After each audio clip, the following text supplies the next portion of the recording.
நெல் கொள்முதல் பெரிய பிரச்சனையா போயிட்டு இருக்குங்க. இதுல நான் பாக்குறதுக்கு ஒண்ணும் இல்ல. இதுல ஏதாவது கேள்வி இருந்தா நீங்க டிவி கிட்ட கேட்கணும்.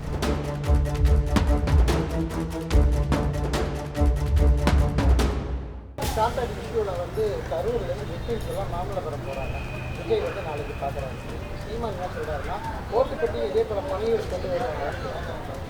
நான் இந்த விஷயத்துல அவருக்கு என்ன பதில் சொல்றீங்க, இவரோட கருத்துக்கு என்ன பதில் சொல்றீங்களுக்குள்ள நான் வந்து போக விரும்பல. ஆனால் கரூர் துயர சம்பவத்திற்கு பின்பாக அந்த கட்சியினுடைய தலைவர் அவர் கரூருக்கு போயிருக்கலாமா வேண்டாமா, அது அவங்க கட்சிக்கிட்ட நீங்க கேட்க வேண்டிய கேள்வி. குறைந்தபட்சம் மக்களை பார்க்கிறார் அப்படிங்கறதே ஒரு நல்ல விஷயம்தான். இதில் சிபிஐ விசாரணை இப்போது கொடுக்கப்பட்டிருக்கிறது.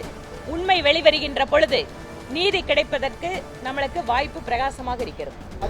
கரூர் போகலன்றதே மிகப்பெரிய ஒரு சர்ச்சைக்குரிய விஷயமாக விமர்சனத்துக்குள்ளாக இருந்தது. பாதிக்கப்பட்டவங்க சென்னைக்கு அழைத்து சென்று தன்னுடைய இடத்துல அவர் பார்க்கிறாரு அப்படின்றது. இதுல நான் பாக்குறதுக்கு ஒண்ணும் இல்ல. இதுல ஏதாவது கேள்வி இருந்தா நீங்க டிவி கிட்ட கேட்கணும். நெல் கொள்முதல் பெரிய பிரச்சனையா போயிட்டு இருக்குங்க. இன்றைக்கு நெல் கொள்முதல் அப்படிங்கிறது ஈரப்பதம் அதிகமா இருக்கிறதால கொள்முதல் பண்ண முடியல அப்படின்னு மாநில அரசு சொல்லுது. மழைக்காலம் வருவது தெரிந்தும் கூட முன்னெச்சரிக்கை நடவடிக்கைகள் எடுக்காமல் இருப்பதால் இன்று விவசாயிகள் கடும் துயரத்திற்கு உள்ளாகி இருக்கிறார்கள். சட்டப்பேரவையிலே இது எதிரொலித்தது. ஆனால் அரசாங்கம் தகுந்த முன்னெச்சரிக்கை ஏற்பாடுகளை மேற்கொள்வதை விட்டுவிட்டு செறிவூட்டப்பட்ட அரிசி கலப்பதற்கான உத்தரவை முன்பாகவே வாங்கி அதற்கு செயல்படுத்துவதை விட்டுவிட்டு இப்போது தும்பை விட்டுவிட்டு வாளை பிடித்த கதையாக நெல் கொள்முதல் விஷயத்தில் இந்த திமுக அரசு நடந்து கொண்டிருக்கிறது. இன்று பாதிக்கப்பட்டிருப்பது என்பதோ ஏழை அப்பாவி விவசாயிகள்.